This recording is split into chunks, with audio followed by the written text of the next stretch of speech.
కూలి పని చేసుకొని బ్రతికే మీకు అంత పెద్ద కుటుంబంతో బంధుత్వం కావాలా? నోర్వై!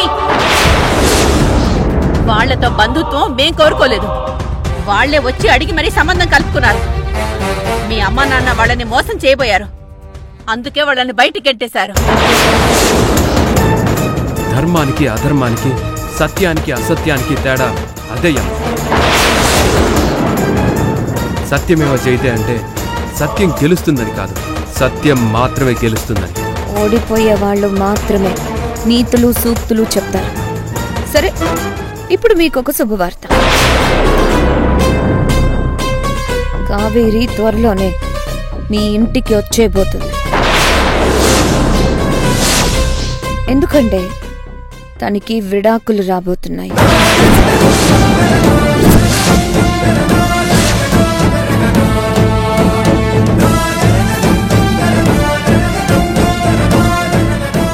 ఇంకో విషయం, ఈరోజు నాకు మా బావకి ఎంగేజ్మెంట్.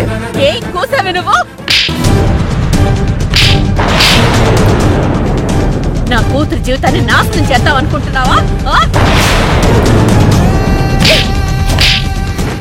ఈ రోజుతో నువ్వు అన్ని హద్దులు దాటేశావు. నా ఓపికనే కాదు, ఆ భగవంతుడి సహనాన్ని కూడా పరీక్షించేశావు. ఇక నీకు చావు తప్ప మరొక దోరే లేదు. నువ్వు ఆడిన నాటకాలన్నీ బయట పడిపోయాయి. విషయాలు బతికే ఉన్నాడు.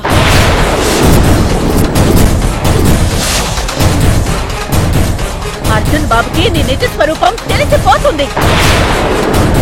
విశాల్ బ్రతికే ఉన్నాడు. ఎక్కడా? ఎక్కడున్నాడో తెలిస్తే చంపేస్తావా? విషాల్ని చంపాలంటే ముందు నువ్వు బతికుండాలి కదే. చంపేస్తాను. చచ్చిపో చచ్చిపోవే.